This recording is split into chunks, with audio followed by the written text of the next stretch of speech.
the Americans finally grounded these Max 8 aircraft.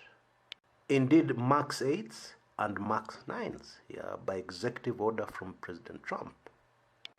But what led to that very sudden, unexpected decision is even more interesting. You see, what happened is that the Canadians reviewed satellite imaging, and they said that from their review, wait for this one, they saw evidence that suggests that the Ethiopian airline air crash was very similar to the one that happened in Indonesia, involving the same aircraft. And so they promptly banned the Boeing Max 8 from the airspace.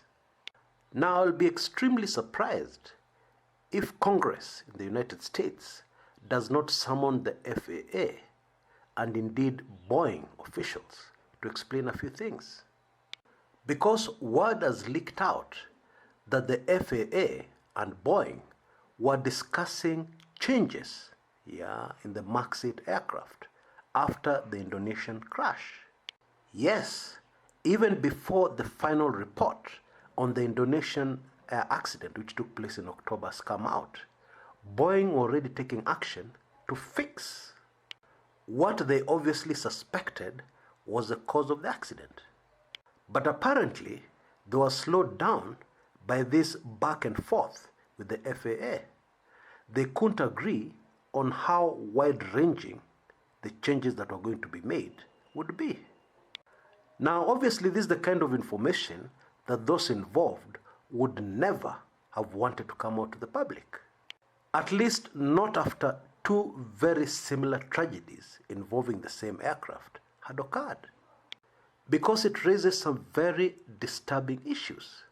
For instance, one would have thought that after a flaw, like that one, had been identified by Boeing, the right thing to do would have been to ground all the aircrafts until they fixed that particular issue. Indeed, if they had done that, the 157 lives lost in Ethiopia last Sunday, all those guys would still be alive. They'd still be with us. In my view, the relationship between the FAA and Boeing, both American, is very unholy. More so because the entire world, all of us on the globe, put our lives in the hands of the FAA. But sadly, it seems that commercial and patriotic interests overrule safety for the world. Very, very sad. Going forward, I think people are going to be very, very wary of new aircrafts entering the market. This is in sharp contrast to the blind faith we have all had whenever a new aircraft is launched. People are always excited. Indeed, even the Max 8 is going to have a major problem, regaining the confidence of the public. Now, it is also super interesting the way the Ethiopian authorities have handled this crisis, especially the investigations. Now, normally, the black box, the data recorder and the voice data recorder, would have ended up in the United States for the initial analysis. But the Ethiopians would have none of that. So the black boxes are headed to France. Fascinatingly, France is the headquarters of Boeing's competitor, Airbus. Now, would you blame the Ethiopians, especially after what we have seen happening since the accident? And especially the initial FAA ruling that the plane is safe, that they've ordered Boeing to make changes, but the plane is safe. Which, as I said in an earlier video, that doesn't make sense. Why order changes if you're sure the aircraft is safe? Anyway, it seems that the Ethiopians, very wise chaps, want to make sure that the truth comes out and that we don't end up with the usual scapegoat, pilot error.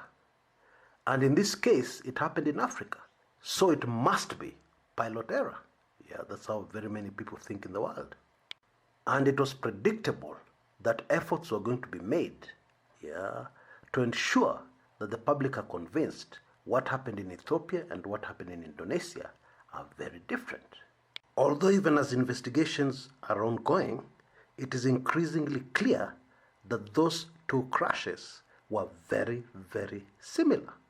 The latest indication being what the Canadians found out, from satellite images, and which has caused them to ground this aircraft. Now, one of the things that has really horrified me about this Ethiopian accident, and I'm sure will horrify anybody who comes to this realization, is the last 20 seconds of the lives of those involved. That is my estimation of how long it took the aircraft to fall from the last recorded altitude of slightly over 8,000 feet and right to the ground. And you don't have to take my word for it. Just listen. I'm going to show you a clip of what an expert, a very well-known industry expert, says. And of course, I won't name him, for reasons I'll not tell you. But most of you are going to recognize him immediately. Just take in the clip, and then I'll be back. So the trend's fairly powerful. The Lion Air airplane, the MAX, when it introduces its nose down command, it runs for 10 seconds. And then 5 seconds later, if it's not happy, it will do it again. Now, in theory, if you yank back on it, there should be a brake, a lock that goes in place. For whatever reason, the Lion Air crew apparently did not do that. The airplane trimmed full nose down from 5,000 feet. And they didn't break it. The elevator you do not have elevator authority to stop it. So the airplane basically does this. The last data, which is ADS-B output data, shows a descent rate in excess of 30,000 feet a minute. 30,000. Wow. Oh, it's going straight down. I know. That's like And it means the power's up, and the airspeed, the ground speed was 380 knots at impact. Well, you heard him. 30,000 feet per minute. That is what the data told them about the Indonesian crash. And so far, the Ethiopian one seems to be very similar. I can't think of a more horrible way to die.